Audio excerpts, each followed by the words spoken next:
Kuya Bog, kayo po ang unang nakabisita kay Tatay Digong since umuwi si Ma'am Elizabeth at si Isabel last week, no? Isabel, So, kamusta naman po si Tatay Digong? Alive.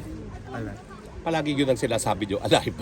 But alam nyo, bawal magsabi sa mga pinag-usapan, pero ano yung assessment nyo naman kay Kuya Tatay Digong? Again, Assessment nyo. alive. Was he happy during your visit?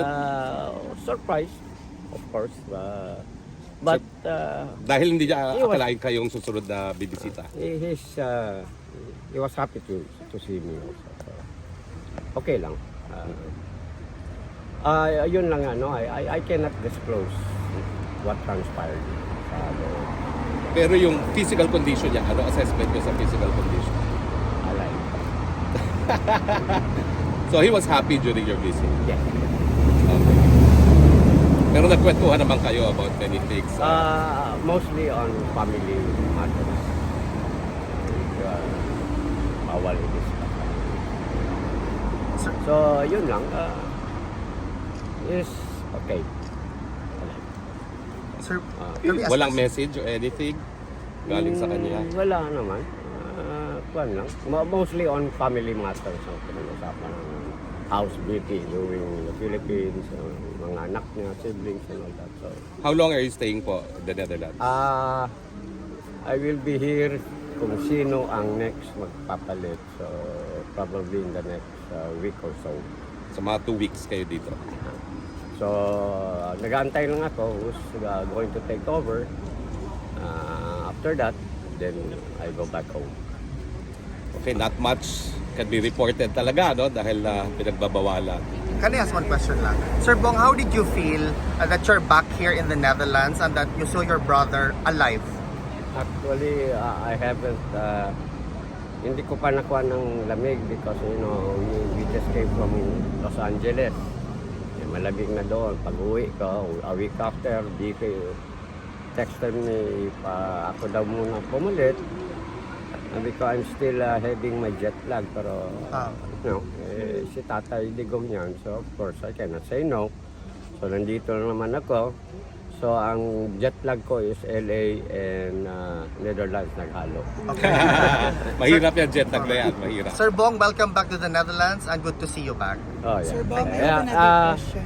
One thing, again and again, in behalf of the siblings, family ni PRRD, and myself, I would like to thank you again for your undying support kay PRRD. Maraming salamat po. Thank you, Sir Bong. May you have a question? Yes, I have a question. Then. Sir Bong, alam naman po natin na ang mga supporters ni President Duterte ay na-miss talaga namin siya. Ano po ang maa-advise niyo po sa amin para just to give us hope? Para sa akin, or my personal Yes, please. masasabi ko, I hope you will still continue you know, itong galaw na ito that you are all here so that makikita talaga nila that you know, there are supporters all over the world na nagkukuhan kay PRRD.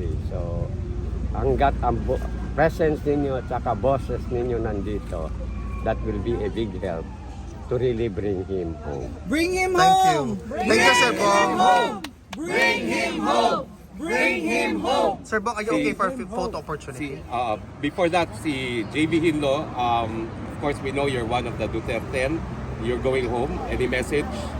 Yep. I was here noong September 20 sa isang maisog event at bago ako umuwi bukas, I have to pass by our former president, si kay Tatay Digong.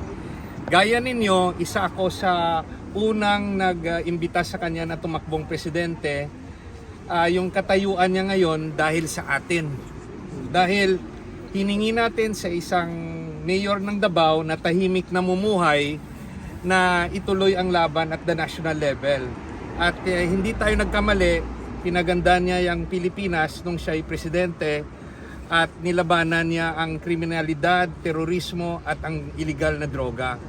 This is the price he has to pay. Nakakalungkot, but makikita natin maraming nagmamahal sa kanya.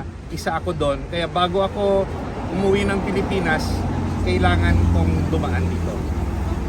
So alam ba ni Tatay Digong na maraming Pilipino nagmamahal sa kanya? Sa susunod, sir, Sayang hindi mo nabanggit na nandito si JB. papasok ka pa naman ulit. Ngayon ko lang siya nakita. Bukas sabihin mo. Oh, Bukas sabihin mo. pagbisita, nandito yung isa niyang senador. Malungkot ako, pero nagbukas rin sa aking mga mata na ang daming Pilipino, hindi lang sa Pilipinas, ang nagmamahal sa kanya. Yeah. Mabuhay ang Pilipinas! Mabuhay! Mabuhay si Tatay Digong! Mabuhay! Thank you po, Okay, Sir Bong. so picture. Photo Sino ang gusto? opportunity.